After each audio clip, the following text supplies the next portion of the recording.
are Pro Cannabis Media.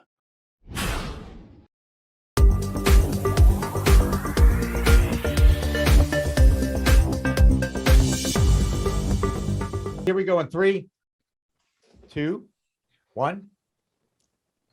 I'll wait for you. There you go. Okay, here we go in 3, 2, 1. Hi, everyone. Welcome to a very special edition of In the Weeds with Jimmy Young. Remember to like, share, subscribe to all our podcasts and our videos on YouTube and our entire Pro Cannabis Media television network that, of course, live streams 24/7 on Apple, on Roku, and our own website, Pro Cannabis Media. I'm so happy to be joined by our friend Rick Thompson from Michigan, who contributes regularly, weekly, to our Weed Talk News show, as well as his own Jazz Cabbage Cafe program that we carry so proudly here on the PCM TV network. Rick Thompson, a pleasure to see you, sir. Thank you, Jimmy. Always a pleasure to join In the Weeds. And we are so happy to have two people from the Michigan area. Actually, it's three if we include Mr. Thompson in this. We have the legend, the myth.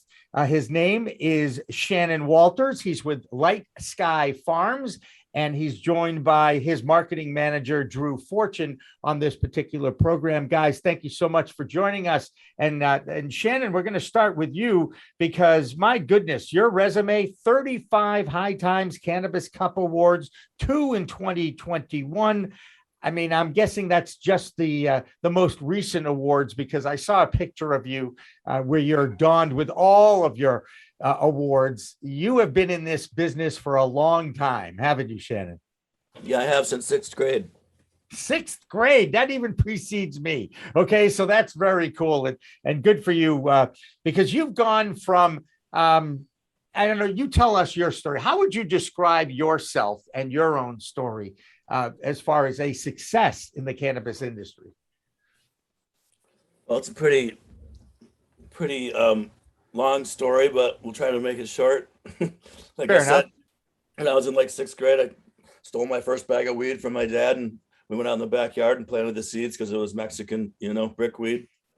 And here we are today, and I'm 50 years old and have a legal cannabis label on the market, and pretty proud of that. And everything in between. How I got to this point was I was in the wine industry for many, many, many years, and I decided to exit the wine game and get into the weed game full time when it became medically legal in Michigan. So I went out and got my card and got my other 5 cards for my patients, and went about the business of trying to create some real medicinal strains, breeding CBD and THC and CBG and CBN intentionally together to try to get some real medicinal cannabis out there on the market. And we succeeded in that. At that time, I wanted to market the brand, because in the wine industry, I made a lot of brands, made a lot of people wineries, made a lot of people winning wines from wineries at the international level, and never really kept the trophies and marketed it myself or got a piece of the pie. So this time I said, fuck that, I'm going to keep the trophies, market this thing, and try to make something that I can get into the game with, because I wasn't a millionaire and I still am not. And you need to be to get into the legal weed market, really, frankly, unfortunately. So it worked. I went out and participated in High Times events. And that was my main marketing strategy, because most of the masses get their, information from that platform, middle of the road platform. And it seemed to work. We went out there, we whipped some butt against the best in the world, got 11 first place High Times trophies over the years, half of them for CBD products, and the other half were 6 vape cartridge trophies in a row. So in that effort, the Total Health Collective group met with me because I was selling a dispensary that I was building. They didn't get the dispensary because I had it under contract, but we got together, and the rest is history, really. There you go. And bringing Drew Fortune along, a guy who has an author and a screenwriter, and a guy who's been involved with media for a long time. Drew, you love a good story, and you've got a good story to tell, don't you? Yeah, I'd like to think so. So I've been writing professionally for about 17 years. Started out in Chicago, doing music reviews, album reviews, concert reviews. And from there, I just kind of kept building to the point. All I wanted to do was get a piece in Rolling Stone at some point. So I achieved that, and then I started writing for Vanity Fair a lot. And but at the same time, I'm about to turn 40 in January, and if things are tough in the cannabis industry, they are just as bad in the freelance world. No one's making any money; it's getting way worse. So that's when I got a call from one of my best friends I went to college with in the early 2000s, and he said, "Hey, my brother is starting this cannabis facility, and they acquired the LightSky brand. How would you feel about I don't know, how would you feel about doing a story for Vanity Fair?" That's initially how it started. Yeah. And I said, sure, that'd be interesting. And then it really happened very quickly in 2021, early 2021. I came out for essentially an interview, and it just made sense. They were looking for someone to handle marketing. And I had done music PR in Los Angeles for about 5 to 6 years. So, it was nothing. I had never done this specifically before, but a lot of my skills transferred nicely, essentially. But yeah, this is all the Wild West to me, man. I mean, yeah, I lived in LA from 2010 to 2015. It was still kind of baby steps around that point in terms of the cannabis industry. Cookies were doing their thing, and I was aware of that. But then I moved to South Carolina, where I spent the last 6 years. And oh my, no, I was buying black market, buying eighth black market again. So when I moved here, yeah, there's a lot to learn, and a lot of, it's fun, but a lot to learn. So. And one of the most learned people I know in the Michigan space is, of course, Rick Thompson. And Rick, you heard Shannon's story, and I'm sure you've heard stories like this before. Now, he's got a background in winemaking. He's now engrossed in the cannabis space. But the one thing that stuck out with his opening statement for me is he can't make any money. How challenging is it to people that have moved from the legacy side of things over to the legal side in Michigan to try and make a living in cannabis? Well, it's doubly difficult than it would be for people who didn't have our history in the gray market. Shannon and I have a very similar story with getting into the market at its inception in 2008 with Big Daddies in the dispensary market, and Shannon, of course, doing his thing with LightSky. But the reality is, you can't get financing if you have a history in the black market. The financing is tough to come by in the first place because you're not traded on the American Stock Exchange. You're only traded on the Canadian exchange. So you're very limited in the number of people that are willing to extend credit to you. And then if you compound that with some of the federal banking regulations, which makes it much more difficult to acquire financing, most of the people that have elevated from the legacy market to the regulated market have either been self-financed or they've had to sell everything and then sort of stay on as management or as partial owner in order to be able to achieve that. It's quite a sacrifice a lot of people are forced to make. Yeah. Shannon, back to you. You've obviously got yourself a great reputation. What are some of the things that you'd like to see make it a little easier, not just for your own business, but for others in the Michigan space to perhaps get into it? And is it all about access to capital? Certainly it is all about access to capital. And that's why I marketed a brand and basically sold it off and kept a small percentage so I could still be in the game, be a part of it. But there's no way I could have financed it.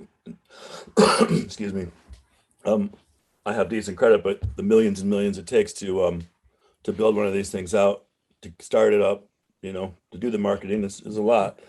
What I'd love to see is, at the beginning of this game in Michigan, as Rick knows very well, the caregiver system is what a lot of these legacy brands were able to build upon. And we were able to, sell the overages to these dispensaries. And you'd have to get it lab tested and do all the same things that a regulated market would do. But they've taken that away in Michigan as corporate cannabis has come in. There is no chance for the small guy to create a brand anymore and to take the steps that it takes to market himself in the regulated market and be recognized as somebody who's good at what they do, and then be able to do sort of what I did or some other path to legitimate, taxed market. So they took that away, and That I think would be the best thing. Like the spirit of the law, I believe, was written so that those people could participate in this game, and also the people that are growing thousands and thousands and thousands of plants with, you know, millions and millions of dollars of budgets and hundreds of people doing the jobs. I feel like the small guy isn't really a threat to them. You know, that would be best if he could participate, make some diversity in the market, and maybe make the bar a little higher for everybody else as well. Rick, If that makes any sense. Rick, what is going on in Michigan politically as far as giving a fair shake to the caregivers? I believe that there is a little controversy in that state, isn't there right now? There sure is. Our caregiver program, if you look just at the law, our caregiver program has been unchanged for about the last 12 years. But if you live in reality, our caregiver program's been very dynamic over the last 12 years. As Shannon mentioned, as we first rolled out retail stores worked with caregivers in order to provide products for registered medical marijuana patients who were unable to grow their own cannabis and couldn't hook up with a caregiver. And then when the regulated market came in, there was a gap of time between where they launched retail stores before they were able to self-sustain their own supply. So what did they do? They leaned on the caregiver market until the caregiver market, you know, wasn't necessary. Then they dropped it. But then they opened up adult use. And then they had to lean on the caregiver market again to help adult use to get launched. And then as soon as they had self-sustaining cultivation facilities, they dropped caregivers from the market too. So caregivers have been, first of all, the spine of this entire program for the last dozen years, but they've also been told several different stories and given several different opportunities, which were then taken away. It's been very difficult for caregivers in Michigan to reconcile any faith with governmental systems when they see the authorization to sell your overages, then don't sell your overages, then sell your overages, then don't sell your overages.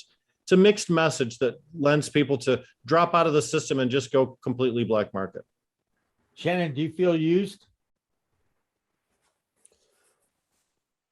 I definitely think that everybody that got dropped feels used. You know, I'm fortunate enough that I had this small little window. It was like this much window of time open to, you know, get into the regulated market, get the brand sold off, get it going.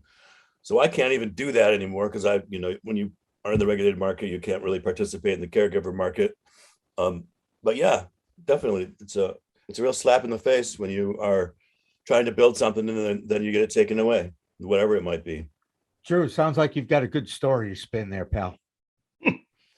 Yeah. I mean, we're certainly dealing with, we're dealing with some blowback from, you know, the caregivers. And it's tricky because, you know, my job is essentially to say, Shannon's been doing the caregiver thing for so long. And, you know, he built so much of his reputation on, you know, the caregiver and giving back to that community. So yeah, it is tricky. And I think there is a lot of there's not a lot of trust, I don't think, to anyone who tries to go quote unquote corporate. Yeah. So I guess, guys, the question is, can it be fixed in Michigan? Rick, what's your feeling? Is there an opportunity to give the people that have been putting their sweat equity into the belief of building, growing medicine to help others? Is there a way for them is there a room for them in this market now? Now, could we craft laws that would create an opportunity for caregivers to participate alongside regulated marketplace? Yeah, we sure could. In fact, in 2014, we had the local option bill, which was specifically designed to create a retail environment solely supplied by caregivers.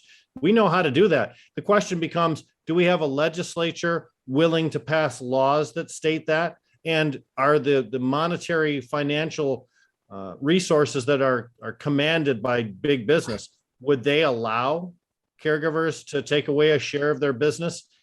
The people want it, but I don't believe the legislature is capable of doing it.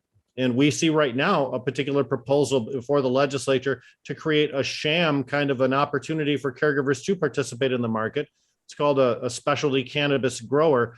But in reality, it's a license type that will never see the light of day. It requires municipal approval. It requires all the same requirements for a commercial entity, but yet less regulations.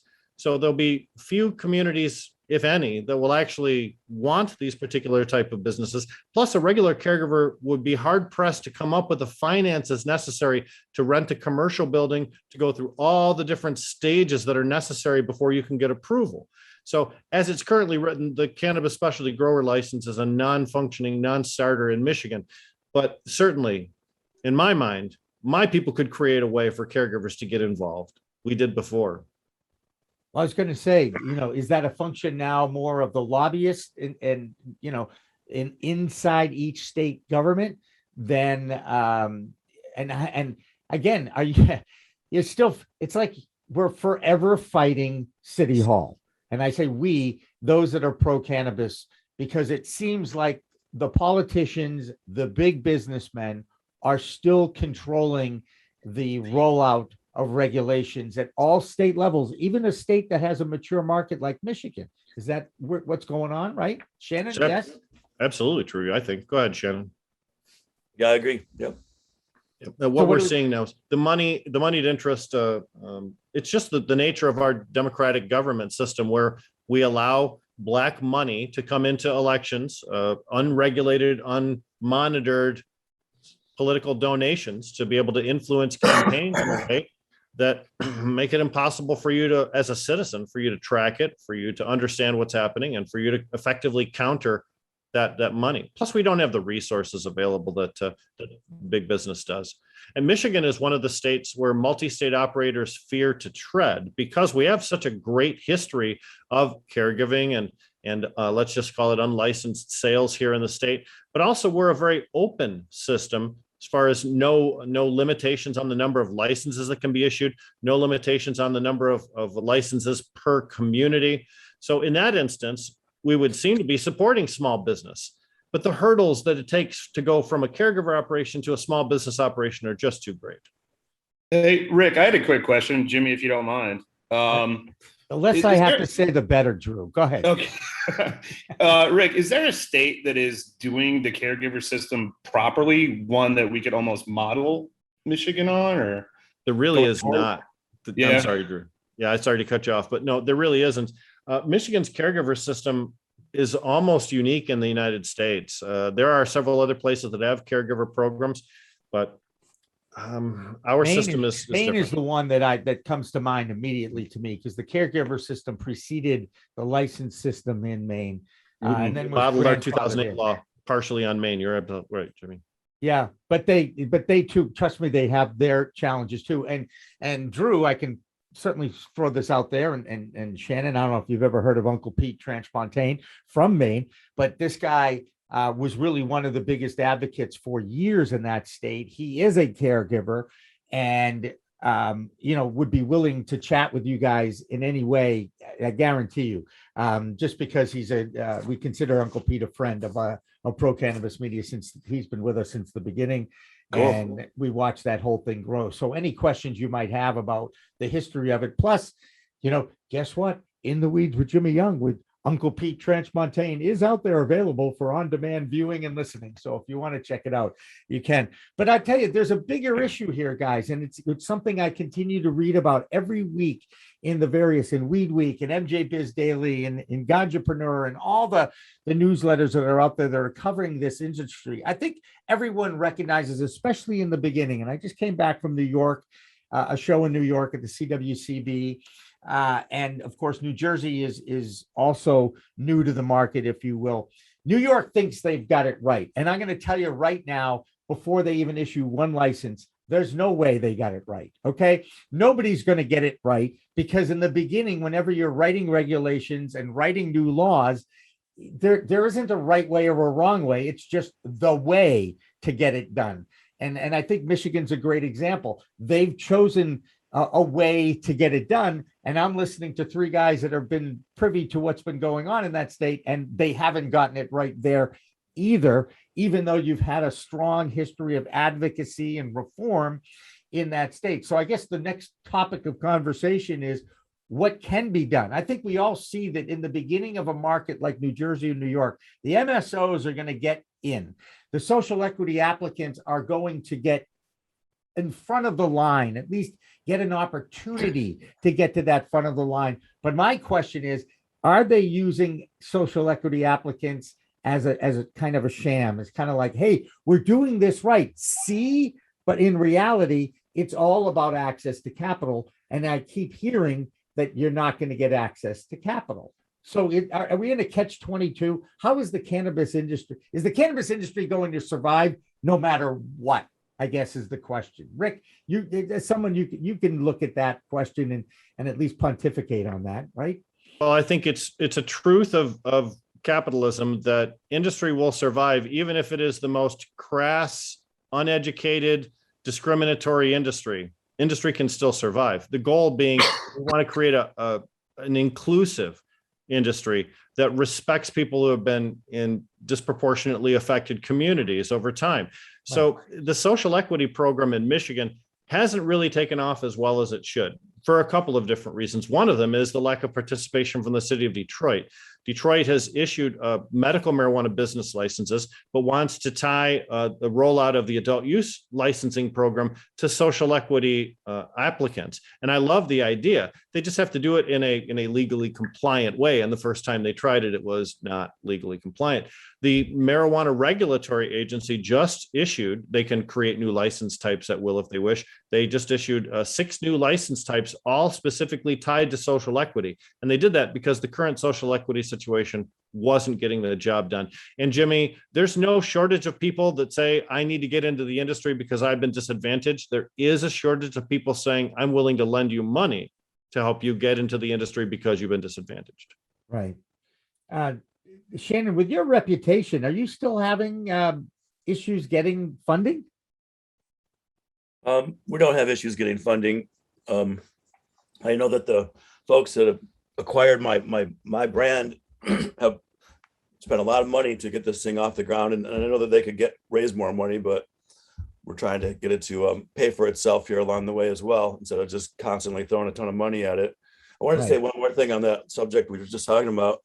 The overregulation of this is ridiculous. They treat it like nuclear waste, which makes it even harder to get in, because once all that stuff starts to pile up, then the money becomes even more of a problem, because now you're dealing with, you got to transport it through a safe courier. You got to do all these like crazy things. You got to keep records that are like I thought the regulatory system in the alcohol industry was absurd. This is like twice as bad, or 5 times or 100 times as bad.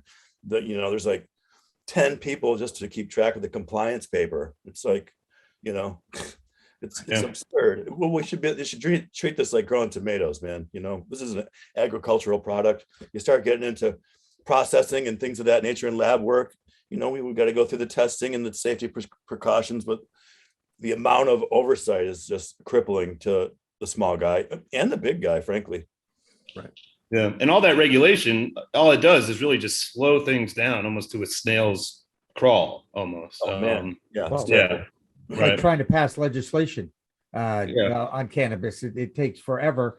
And it's all about educating the people that are in charge. And yet you still see polls, 68% of Americans would like to see it legalized, and it just drives me crazy as someone who, talks about these issues with different people all over the country. And I hear similar stories about regulations, 280E, and yet now there might even be some hope. And Rick, I'm going to throw this news item out at you. I'm sure you saw it yesterday or the day before. There's now a Republican-led initiative to perhaps get safe banking through the House of Representatives for the 5th time before it can even get to the Senate.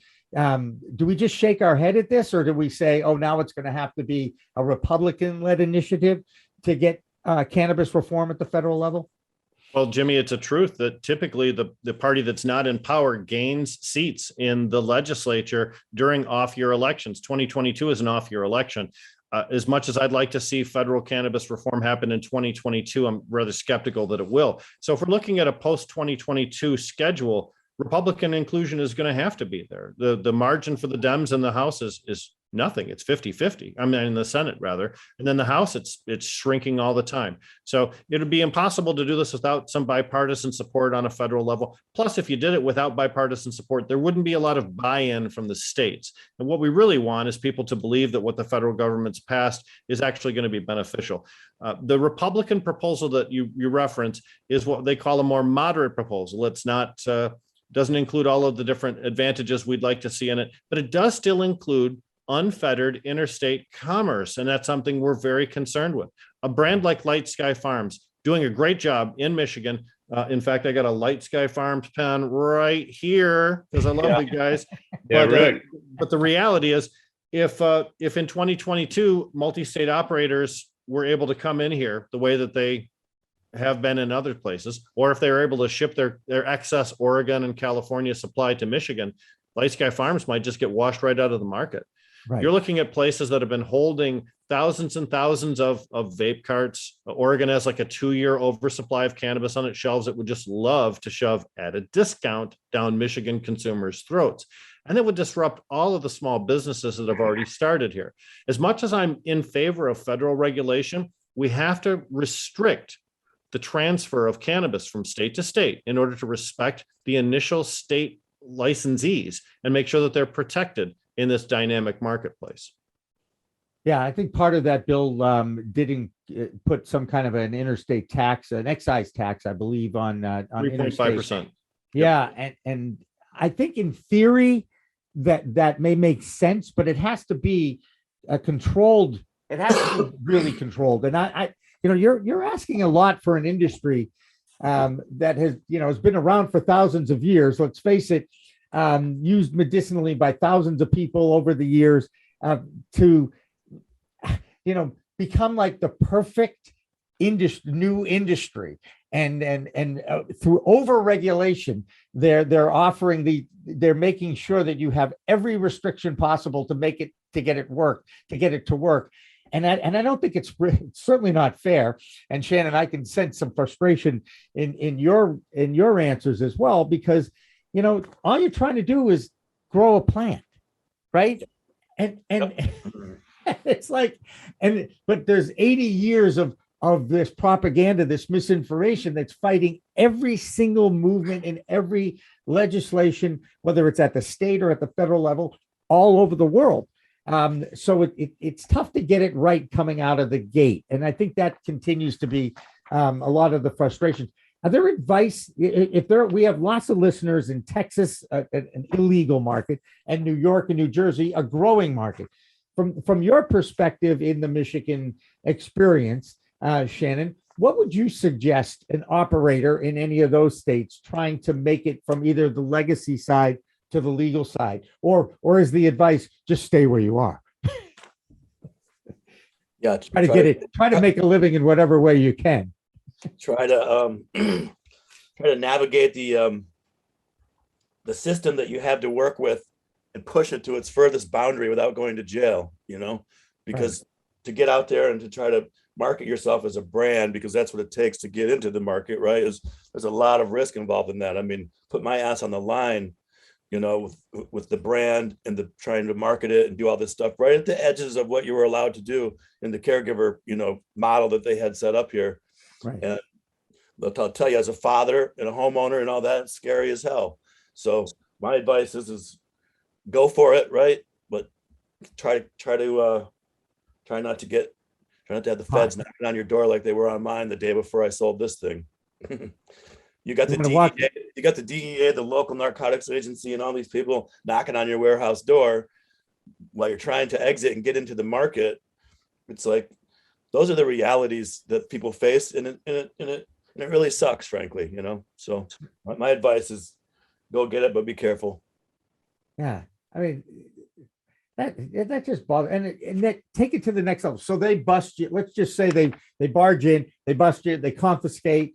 They bring you up on charges, but the prosecutors really they don't want to waste time on prosecuting a legal entity now. I go back to what Judge Clarence Thomas said: federal contradictory laws are causing incredible headaches at the state level, right? Well, remember that there's a federal prohibition against using prosecutor dollars and prosecutors to prosecute state legal cannabis activity on a federal level. But Right. that's a very thin sheet. It's not much of a protection because they can certainly decide that you've made a technical violation of law and therefore you're no longer state compliant. And therefore it's totally fine for them to prosecute you. Shannon knows Ryan Basor, and that's Ryan Basor's story. We had state legal, state compliant grow operations, and then they couldn't prosecute on the state level. So they turned it over to the feds and they aggregated all the plants together in order to make it seem as if there was a much larger conspiracy, and put several people in jail, including my at that time business partner, Ryan Basor. So, Wow. Don't go catching a RICO charge, that's a big threat. Shannon talked about the fear that you have as a homeowner, as a father, that sound is going to come on your door. We were raided at Big Daddy's, and I feared every day I worked in that gray market that my family was going to be subject to that kind of a raid. It's an anxiety that you shouldn't have to live with in order to just make a living for your family, and to do it in a way that we interpret the law to say is totally allowable. So, maybe part of the reform should be some kind of a amnesty for 5 years or something for transition. I don't know. I'm just trying to figure out ways to make this work. It just seems like the opportunity, the perfect storm is in place right now. You've got the public wanting it. The problem, as we all know in a capitalist society, and Rick, you certainly feel free to jump right in here, is everybody wants to get their piece. And right. And then they want to compare their piece to your piece so that my piece is bigger than your piece, and I'm not a big fan of that, because I still maintain that the market is big enough if it is a fair and equitable distribution of the market. And does that go counter what capitalism is all about? Well, I don't think it does. Capitalism can be done in a responsible manner. You can still look to make a profit while not trying to grab all the marbles from all the children on the playground, right? Right. So I don't think capitalism is inconsistent with humanity. One thing I'll say, though, too, is that this is a unique marketplace because there's an existing, overpowering, and all-pervasive black market that exists in a parallel world to the regulated market. And as a consumer, using the regulated market is optional for me. I have other places I can go. If the regulated market creates regulations that I don't agree with, or they create a system that doesn't work for me, I'll go someplace else. So it's not as if you're regulating the automobile industry or the solar panel industry, where there really isn't an alternative market. And when federal regulators are crafting these laws, I think they forget that they have to tread lightly, or else they'll scare people out of the regulated system and into the black market. And when that happens, I mean, I was a black market user for many, many years, as we all know, but people lose, right? People that invested a lot of money in the regulated market are hoping people will come to them and use that system. I hope they do too. It's safer. It makes more sense, but we have to not overregulate. That's a concern. Right. Are there parts of that bill, Rick, that the Republican, I think Ohio, was it Republican? Was she from? I can't remember where the representative was from who filed that bill, but were there parts of it getting rid of 280E and moving it down the schedule as opposed to descheduling? At this point, does it matter? It absolutely matters. If you leave it on the schedule, even as a Schedule 5, there's still Department of DEA, drug enforcement agency action that can be taken against people who are cannabis consumers or cannabis retailers. If you remove it from the schedule, deschedule it, like Bernie Sanders originally suggested, and Chuck Schumer seems to fancy, then the DEA is completely out of it. And I think in order for this industry to be successful, the DEA needs to be completely out of it. Yeah. And you come, I mean, look, as much as I'd love to think that it would be under the auspices of the FDA, they haven't exactly worked very well with the hemp industry over the last few years since the Farm Bill passed. The FDA still can't even get the regulations right for that. Right. Well, we're having a hard time with federal governments trying to shed away all of these decades of drug war hysteria. You've got departments that never wanted anything to do with cannabis now being told you have everything to do with cannabis. And it shouldn't be a surprise that they are slow to change. So eventually we'll get to the place we want to be. But in this tween time between the authorization and the actual good program, that's a lot of years of people struggling to make things work. There was just a recent decision by the United States Postal Service not to allow things like this to be shipped from place to place unless it's on a retail level. You can still ship them on a wholesale level, but FedEx followed, as well as the brown truck guys. So all of that contributes to an attitude that the states wanted, but government is still slow to yield.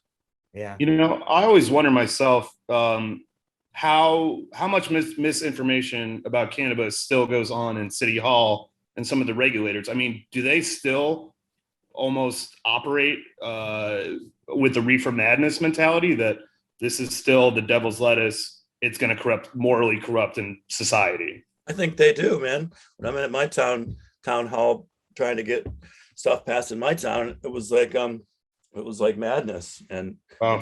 it's they're barely even here in Traverse City at the rec level now. And it's like everything seems to be a huge battle, right, Rick?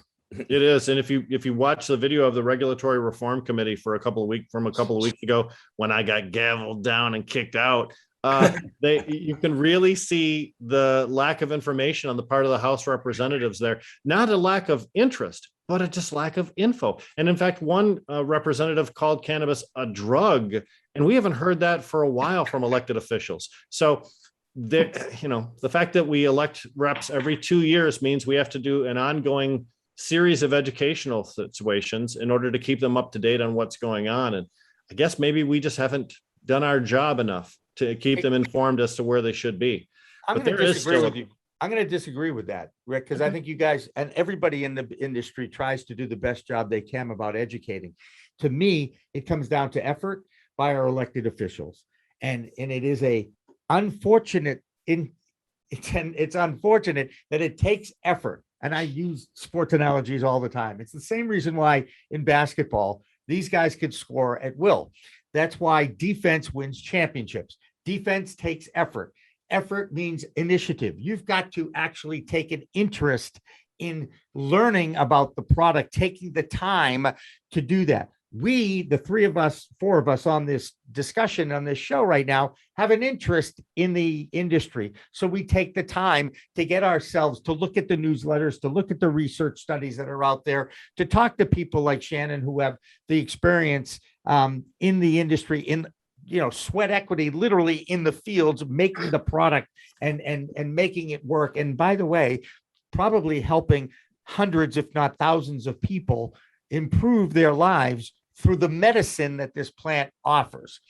So again, it isn't so much, I just think it's effort by our elected officials. And I think the elected officials that are making money, like the ones in DC, not necessarily at State Department level, but definitely at the town level, they don't make a lot of money at the town level. They're the ones that need the most education right now, because it will help the local small business owner actually get going in this if they get any kind of help at all from their local elected officials.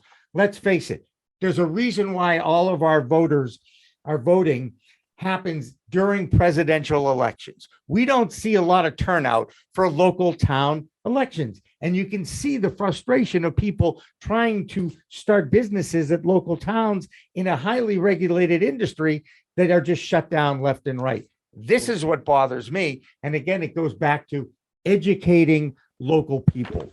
You guys, go ahead, Rick. I can tell you that in Michigan, we have 1,700 different municipalities, but only 111 allow cannabis businesses on a medical level. 150 allow cannabis businesses on an adult use level out of 1,700. Right. And so we've been less than 20%, right? I was going to bring up that point as well.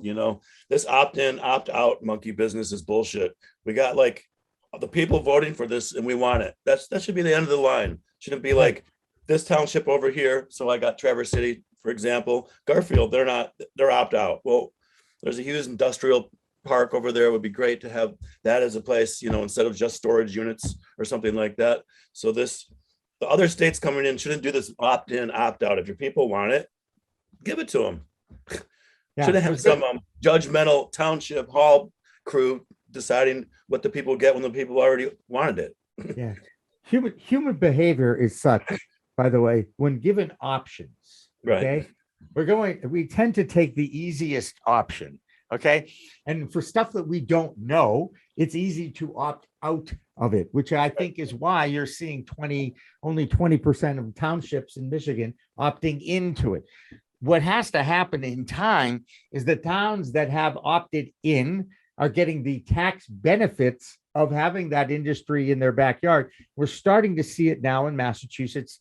I think it's 3 years almost to the day of them opening up the adult use market here in Massachusetts. They're now starting to see some of these municipalities actually opt out of the 3% in money that was originally part of the deal, so that it would offset those extra overtime issues that we have to have for police detail, for the traffic and the craziness. Well, there's been no craziness. There hasn't been an increase of traffic at the levels that they expected, that the naysayers said. So they're starting to learn that, you know what, maybe these 3% impact fees aren't as necessary. So hopefully in due time, the cannabis industry will be treated like every other industry that's an adult 21 product, like perhaps alcohol. I mean, I'm only using my experience of my own home state here to share with you guys, because, in time, perhaps they'll see the benefits of opting in at the beginning or even opting in after time. And there's been more and more towns now that are starting to come online, because if you're in a town government, you still have a budget. And, if the town next to you is starting to reap the benefits with a new firehouse or a new library or better education system because of the tax dollars that are being funded by the cannabis industry in that town, perhaps those other local officials will say, gee, maybe we should look at this cannabis thing and look and study it about how we can take advantage of it. Sure, but I'm so impatient. What's that? I said, sure, but I'm so impatient. We all look at the cannabis industry. We'd like them to understand the value, because we've been part of the value for years. Okay. For sure. But, and the benefits of it. But we do know you are fighting City Hall. You are fighting that stigma that we all have to face on a regular basis. Closing thoughts, Rick. What would you like to see happen in Michigan over the next 2 to 3 years, so that perhaps it could be a better, more equitable market? I'd like to see social equity actually realized. I'd like to see people who need financial assistance in order to get into the market have that ability to do so. Shannon had a great product, and it was legendary in the gray market, and was able to transition that over into the regulated market. I can think of a couple other brands in different spheres. Captain Kirk's edibles come to mind right off the bat that would absolutely benefit from regulated market exposure, but certainly cannot do that because of limited financial experience. Yeah. And Shannon, as someone who started on the caregiving side of things too, you've got products that can help people, right? Yes. Yep. That's for sure. And we're trying to develop those into the regulated market every day. It's a very slow crawl from my garage days, right? And my warehouse day to try to get all the things that I made back in those days on the shelves so that people can have them. But our goals are being realized. The plants are being grown. The extract lab is up and running. And the retail store is almost complete. So we're 6 months or so into the actual license. It takes a minute, but the spirit of my fledgling brand was to help people. And I developed a lot of products that did help people, and I gave a lot of things away. I supported people monetarily through my gains personally. I have a great story to tell, that there's a book being written that will help people. So it's be sort of a little guide on one man's path to the cannabis with cancer and his recovery, subsequent recovery from it. And so the answer is yes. I can go on and on, but that's all right. No, it's good. And how do people find out about LightSky Farms? Drew?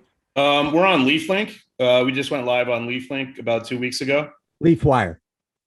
I'm sorry? Isn't it LeafWire? No, LeafLink. LeafLink. What is LeafLink? It is online marketplace for cannabis. Okay.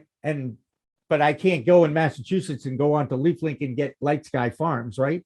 No, That's- I mean, we are regulated to Michigan right now. Right. Yeah.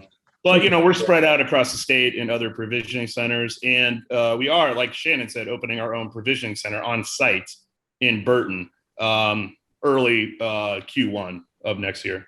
There you go. Well, I hope one day to visit the great state of Michigan Yes, and hang out with Rick Thompson. Rick, have we ever met face to face? It's been a Zoom relationship. Am I right? It's been a really good Zoom relationship though, Jimmy. Not like those other Zoom relationships I had before you. So yeah, but we were supposed to go to MJ Biz, but I was unable to do that, and unfortunately we weren't able to get together. But we do a lot of work together. It's fun. Yes, we do. Well, we do see you every week on We Talk News, and we appreciate that.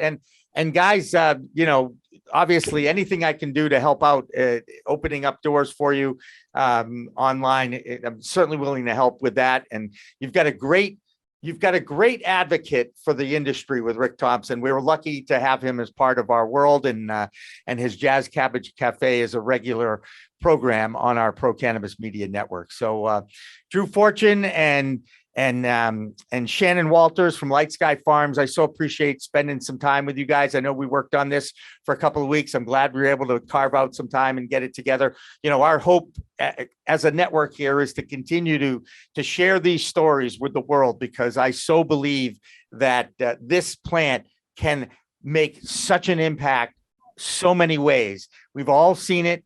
We all want to see it grow, literally, figuratively, and I believe in collaboration, not competition. There's plenty of room to go around for everybody. So for Rick Thompson and for Drew Fortune and for Shannon Walters from LightSky Farms, I thank you all for joining us. Remember, it's a whole new world of weed out there. Use it responsibly. Once again, I'm Jimmy Young from Pro Cannabis Media. We'll see you on Weed Talk News and all of our programming. Like, share, and subscribe. Have a good one. Weed Talk and In the Weeds are two productions of Pro Cannabis Media supported by Revolutionary Clinics, one of the top medical cannabis dispensaries in the Massachusetts area, now with 3 locations in Greater Boston, 2 in Cambridge and 1 on Broadway in Somerville. Rev Clinics has a patient-first mission. They will customize your needs as a medical patient with the proper titration and combination of strains, flavors, and products. Rev Clinics, where the patient comes first.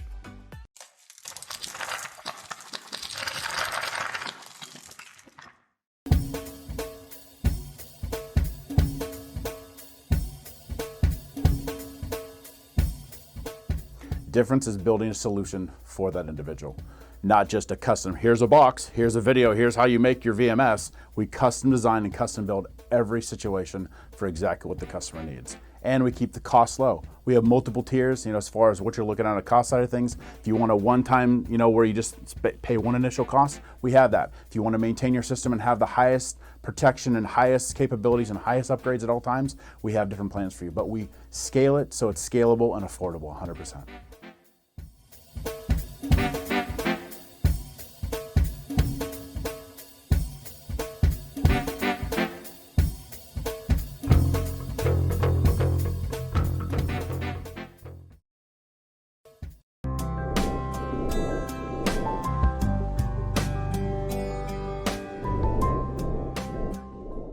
Pro Cannabis Media programming is available live and on demand on our Facebook page at Pro Canna Media, on Instagram at Pro Cannabis Media, on LinkedIn also at Pro Cannabis Media, on YouTube and YouTube Live on Pro Cannabis Media, Twitter at Pro Canna Media, and on twitch.tv/Pro Cannabis Media. So like, share, and subscribe to all of our content, newsletters, and shows live or on demand. We are Pro Cannabis Media.